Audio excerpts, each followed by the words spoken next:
இந்த வீடியோ பார்க்குற முக்கால்வாசி பேருக்கு இந்த அனுபவம் இருந்திருக்கும். எனக்கு இருந்திருக்கு. அது என்னன்னா, சின்ன வயசில் நம்முடைய அம்மா புடவை எடுத்து அதில் தொட்டில் கட்டி, எங்கள் ஊரில் ஊஞ்சல்னு சொல்லுவோம், நீங்கள் என்ன சொல்லுவீங்கன்னு கமெண்டில் சொல்லுங்கள்.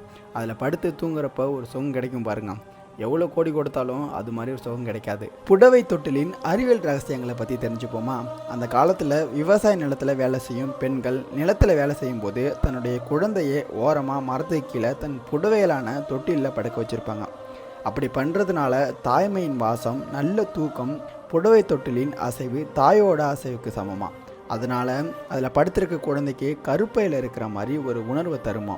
அது மட்டும் இல்லாமல் புடவை தொட்டிலில் படுக்கும்போது குழந்தைகளுக்கு வயிற்று வலி, ஜீரண கோளாறு குறையுமா. சில பேர் சொல்லுவாங்க, இப்போ போய் யாராச்சும் புடவை தொட்டில் செய்வாங்களான்னு. எங்கள் கிட்ட நவீன முறையில் செஞ்ச காஸ்ட்லியான தொட்டில் இருக்குது அப்படின்னு. ஆனால் பாதுகாப்பு இருக்கான்னு கேட்டால் ரொம்பவும் குறைவு தான். அதுக்கு விலை கொடுத்து வாங்கின தொட்டிலும் பாதுகாப்பு இல்லாமல் தான் இருக்குது. அமெரிக்காவில் 2004 இருந்து 2008 வரைக்கும் நடந்த ஒரு ஆய்வில் வருஷத்துக்கு 956 குழந்தைகள் நவீன தொட்டிலால் ஏற்படும் காயங்களுடன் மருத்துவமனையில் சேர்க்கப்படுறாங்க அப்படின்னு சொல்கிறாங்க. இதிலிருந்து என்ன தெரிய வருது? புடவை தொட்டில் அவ்வளோ பாதுகாப்பாக இருக்குது. மறக்காமல் பெண்களுக்கு இந்த வீடியோ ஷேர் பண்ணுங்கள், அவங்களும் தெரிஞ்சுக்கிட்டோம்.